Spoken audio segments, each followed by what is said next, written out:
Hello guys, কেমন আছো তোমরা? তো আজকে যাচ্ছি নতুন একটা জায়গাতে, যাচ্ছি চশমা করাতে। কোথায় সেটা দেখতে পাবে ভিডিও একটু এগোলেই। তো আমরা বেরিয়ে পড়েছি সকাল সকাল চশমা করাতে। মোটামুটি আমাদের লোকাল রেটে চশমা করাতে নেয় 800, 1000 থেকে 1500 টাকা। এই দিন আমার ওয়াইফের এবং মায়ের অনেকগুলি চশমা বানানোর ছিল, সেই জন্য আমরা যাচ্ছিলাম হাওড়ার বউবাজারে। ইয়েস, মোটামুটি সেখানে আমরা যেখানে ফ্রেমগুলো যেগুলো করাই সেগুলো মোটামুটি 800, 1000, 1500 টাকার মধ্যে হয়। বাট মোটামুটি আমি খোঁজ নিয়েছিলাম এবং আগেও গেছিলাম সেখানে, মোটামুটি 500 থেকে 600 টাকার মধ্যে তুমি ফ্রেম উইথ গ্লাস নিয়ে পেয়ে যাবে। তো আমরা সেদিকেই এগোচ্ছিলাম। আমাদের প্ল্যান ছিল হাওড়া স্টেশনে এসে এখান দিয়ে মেট্রো করে যাওয়ার, সেই জন্য আমার মাকেও সাথে নিয়েছিলাম। খুব একটা বেরোতে পারি না বাড়ি থেকে। আর এই হচ্ছে হাওড়া মেট্রো স্টেশন।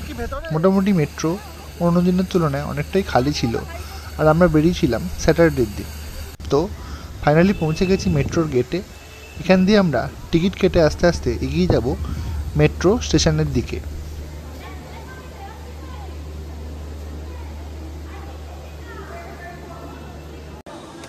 মা বহুদিন পর এসকেলেটারে চড়ছিল, সত্যি একটু নার্ভাস ফিল করছিল। আর বাই গড, এই হাওড়া মেট্রোটা সত্যি কতটা মাটির নিচে থাকে এটা আমিও প্রথমবার এখানে এলাম, এবং সেটা সত্যি মোটামুটি আমাদের 2 থেকে 3 বার এসকেলেটারে চড়ে মেন স্টেশনে পৌঁছতে হয়। দেখতেই পাচ্ছ প্ল্যাটফর্ম অন্যজনের তুলনায় অনেকটাই খালি। আমাদের শুধু কার্ডে একটু ব্যালেন্স চেক করানোর ছিল, আর কার্ডটাকে লোড করে রিচার্জ করানোর ছিল। তো সেটা আমরা কমপ্লিট করে আস্তে আস্তে এগিয়ে গেছিলাম মেট্রো স্টেশনের দিকে। মোটামুটি আমাদের 2-3 বার এসকেলেটারে চড়ে একদম নিচে মেট্রো স্টেশনে আসতে হয়েছিল। আমাদের স্টপেজ ছিল মহাকরণ। যদিও আমরা হাওড়া থেকে হাওড়া ময়দানের দিকের মেট্রো ধরে নিয়েছিলাম সিট পাওয়ার জন্য এবং গঙ্গার টানেলের ভিউ দেখার জন্য। ফাইনালি এসে গেছে হাওড়া ময়দান স্টেশন, এবং ময়দান থেকে আমরা হাওড়া স্টেশন পেরিয়ে ফাইনালি সেই গঙ্গার টানেলের মধ্যে প্রবেশ করেছি। সত্যি একটি নীল আভার মধ্যে জায়গাটি খুব সুন্দর লাগছিল। এবং ফাইনালি আমরা পৌঁছে গেছিলাম মহাকরণ স্টেশনে। মহাকরণ স্টেশন মোটামুটি খালিই ছিল সেদিন, শনিবার। এবং এই আমাদের মেট্রো আস্তে আস্তে এগিয়ে গেছিলো তার পরের স্টপেজ এবং অন্তিম স্টপেজ স্প্ল্যানেডের দিকে। খুব তাড়াতাড়ি হয়তো মেট্রোটি আমার অফিস সেক্টর 5-এর দিকে এগিয়ে যাবে, সেক্ষেত্রে মানুষের অনেক সুবিধা হবে। তো আমাদের ফাইনালি এসকেলেটার চড়ে ওপরে উঠে যেতে হবে। আর এই জায়গাতে মহাকরণের ডালহৌসির একটি পুরনো ছবি এখানে রেখেছিল, খুব সুন্দর লাগছিল দেখতে সেটা, আগেকার দিনে ডালহৌসির। তো আমরা আবার এসকেলেটারে চড়ে পৌঁছে গেছিলাম একদম ওপরে ডালহৌসি মোড়ে।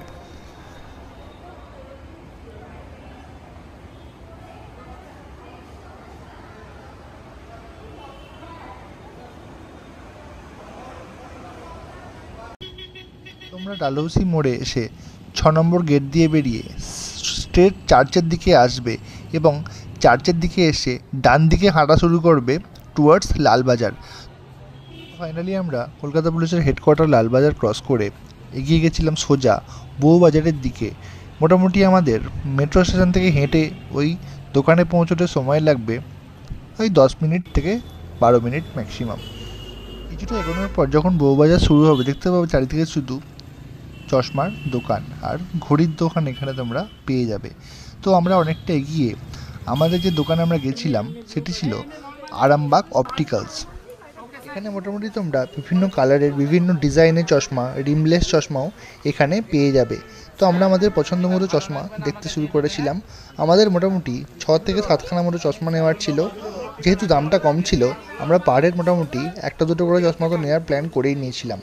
আমার যদিও চোখে কোনো পাওয়ার নেই, জাস্ট কম্পিউটার গ্লাসের জন্য আমি গেছিলাম। মোটামুটি কম্পিউটার গ্লাস ব্লু লাইট ফিল্টারগুলো এখানে 500 টাকার মধ্যে আমার বানিয়ে দিয়েছিল। দেখতেই পাচ্ছ প্রচুর রকম চশমার এখানে কালেকশান আছে। আর এই যে দোকানের নাম Arambagh opticals wholesale retail shop.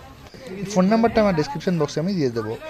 এই ছিল আমার বউ বিভিন্ন রকম চশমা এখানে ওরা ট্রাই করছিল। ইভেন আমার মাও এখান থেকে চশমা করিয়েছিল। মোটামুটি যা ফ্রেমের কালেকশান আছে সেই কালেকশান তোমরা দেখতে দেখতে সত্যি কনফিউজ হয়ে যাবে যে কোন চশমা ছেড়ে কোন চশমা নেবে। তো সত্যি আমিও অনেকটা কনফিউজ হয়ে গেছিলাম, এবং আমার আর আমার ওয়াইফের চোখের পাওয়ার নিয়ে সত্যি আমরা কনফিউজ ছিলাম। সেই জন্য ওরাই সাজেস্ট করে দিয়েছিল সামনে একটি চোখের পাওয়ার চেকের দোকান আছে। তোমরা যারা চোখের পাওয়ার চেক করে যাবে না তারা ওদের সাথে কন্ট্যাক্ট করলে ওরাই পাশে তোমাদের একটি দোকান দেখিয়ে দেবে। সেখানে গিয়ে তোমরা চোখের পাওয়ার চেক করে নিতে পারবে। একটু এগিয়ে পাশেই ছিল ইন্টারন্যাশনাল অপটোডেন্টাল কো। এখানে ওরা 60 টাকার বিনিময়ে তোমাদের চোখের পাওয়ার চেক করে দেবে। মোটামুটি ঠিকঠাক পাওয়ারই ওরা বানিয়ে দেয়। আমার চোখে কোনো পাওয়ার ছিল না যদিও, তাও আমি জাস্ট চেক করার জন্য আমি এসেছিলাম এখানে চোখের পাওয়ার চেক করাতে। প্রথমে আমার ওয়াইফ গেছিলো এবং মোটামুটি ওর চোখে কোনো পাওয়ার ছিল না, জাস্ট 0.25, যেটা সানলাইটের প্রোটেকশনের জন্য কাজে লাগে, সেটুকুর জন্য ও একটা পাওয়ার লিখে দিয়েছিল আমাদের। এবং ফাইনালি ওর চোখের পাওয়ার চেক করার পর আমিও আমার চোখের পাওয়ার চেক করে নিয়েছিলাম। লোকেশনের জন্য বলে রাখি, এই যে বউবাজারের রাস্তা দেখতে পাচ্ছ অপোজিট দিকে অপটিক্যাল জোন, একদম তার ঠিক অপোজিটে আছে আরামবাগ অপটিক্যালস। এখানে এলে তোমরা এদের ফোন নাম্বারে ফোন করলেও এরা তোমাদের গাইড করে দেবে। তো মোটামুটি আমাদের চশমা অর্ডার দেওয়া কমপ্লিট। আমাদের আধা ঘন্টা মতো টাইম ছিল হাতে, বলেছিল ঘুরে আসার জন্য, আর খুব খিদেও পেয়ে গেছিলো। দোকানের পাশেই ছিল ভেজ স্যান্ডউইচের দোকান। সেখান থেকে আমরা আমাদের জন্য ভেজ কর্ন স্যান্ডউইচ বানিয়ে নিয়েছিলাম। স্যান্ডউইচটাও খেতে সত্যি খুব সুন্দর ছিল এবং আমাদের টাইমটাও কেটে গেছিলো এখানে বসে স্যান্ডউইচ খেতে খেতে।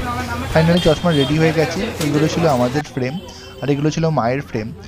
তোমরা অবশ্যই এলে ওদের সাথে কন্ট্যাক্ট করে নিও এবং ওরা অবশ্যই তোমাদের গাইড করে দেবে কী করে ওটার দোকানে আসতে হবে। মোটামুটি আমাদের 3000 টাকা মতো পড়েছিল 6টা ফ্রেম। মোটামুটি পার চশমা 500 টাকার মধ্যে হয়ে গেছিলো এবং আমরা ফাইনালি বাড়ির উদ্দেশ্যে রওনা দিয়েছিলাম। ভিডিওটি কেমন লাগলো অবশ্যই জানাবে, আর যদি পছন্দ হয় চ্যানেলটি একটু সাবস্ক্রাইব করে দেবে। টাটা।